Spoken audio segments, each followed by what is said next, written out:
Vanessa, this one's for you. Obviously, you've been here the whole season. If you go back to some of those earlier points in the year where the games are 5-4, 5-3, kind of chaotic score lines, if I told you then that you guys win a playoff game 1-0, would you have believed that? Yeah, I mean, generally playoff games are usually pretty tight games, and it comes down to little details, and I think today we focused on those details and really tried to execute our game plan, and I'm proud of how we did. Over the course, especially the second half of the season, it really seems like defensively this team's grown. What have you seen in the growth that this team has taken, not only defensively but in kind of the fine details too, of even eliminating chances from happening? Yeah, I think we've definitely grown from the beginning of the year through now with just defensively. I think we've just become more compact, and just our mentality kind of even from the beginning of the year to the end of the year is what has got us to this point. I think we just want to be relentless and win the balls and do what we can to kind of turn defensive pressure into an attacking opportunity. Jimmy? Vanessa, Vlatko mentioned that all season long, not just in this game, but all season long, he felt like teams are being overly physical with Temwa, but that he commended the team as a whole for standing up for her and sort of rallying around that. Just what was your perspective of that as the game unfolded? Yeah, I think she has a lot of attention on her physically, and just I think when we see that happen over and over again and her not get the calls that she should be getting, it gets frustrating, and we want to protect her and stand up for her. And she does so much for us offensively and defensively, and we really want to stick together and show up for our teammates, especially in moments like that. And then, Almuth, in the first half, there was that play where you kind of trapped the ball on the ground, and then a North Carolina player kicked it, and it went in, but they called it back. Just from your perspective, what all happened there, and what was it like for you as that transpired? So it was a clear foul. So whenever a goalkeeper has a hand on the ball and the ball is not moving, it's a goalkeeper's ball and you're not allowed to kick it. So I was pretty sure it's a foul. And it was a header of Caroline. I was happy she was not placing it that well on the goal, so I had a chance to get a hand on it. And the ball was going around anywhere. So I'm just happy that I got it in the, I don't know, third chance. Finally, no goal. That's the most important. Tom? Congratulations to both of you on the win. I know that this is the fourth time that you all have played North Carolina this season. I believe this is the third time that you faced them. How difficult is it to prepare for a team, know that you're playing them for a fourth time in the season when they know what you know, what they know, what you know, what they know? Yeah, I think teams evolve throughout the year, and I think the games that we played against them were pretty spread out, so it almost seemed like different games. And they're great offensively, they're great on the ball, they kind of lull you to sleep sometimes with their possession, but I think we stuck together and we defended well, and we prepared to defend multiple different ways, so I think our coaching staff really prepared us well for this game. All right, we're going to go to Justin and then to Vahe. Yeah, this is for both of you. Going into the second half, it was pretty clear that a push from North Carolina was going to come, down 1-0. What was that halftime talk like as you went into the second half, knowing that the game was in your hands and that North Carolina had a style of play that they were going to try to bait you into?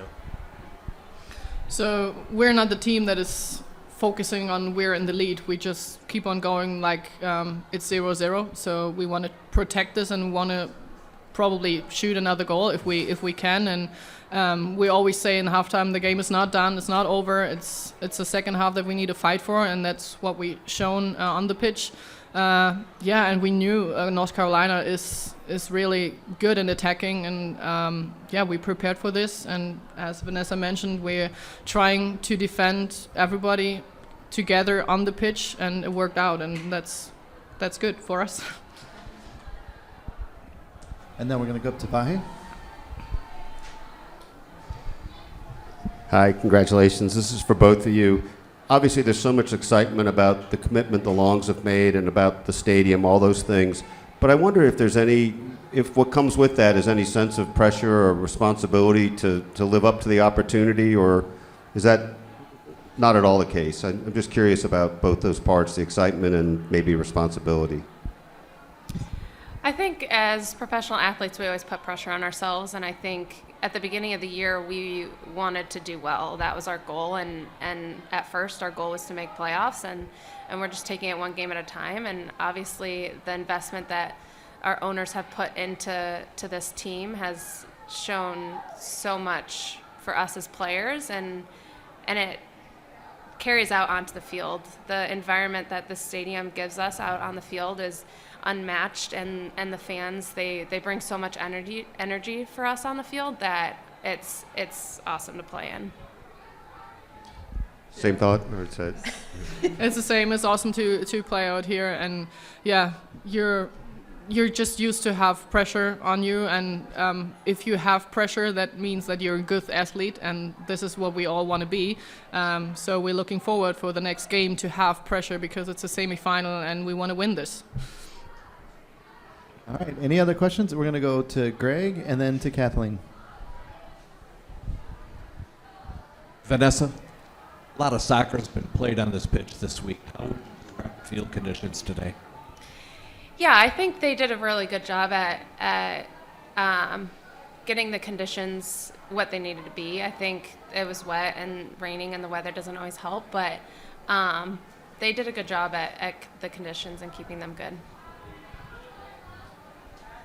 Okay, we're going to go up to Kathleen. Vanessa, you talked a little bit about the environment here, but what specifically today? It was so loud, and even with kind of a cold, rainy start.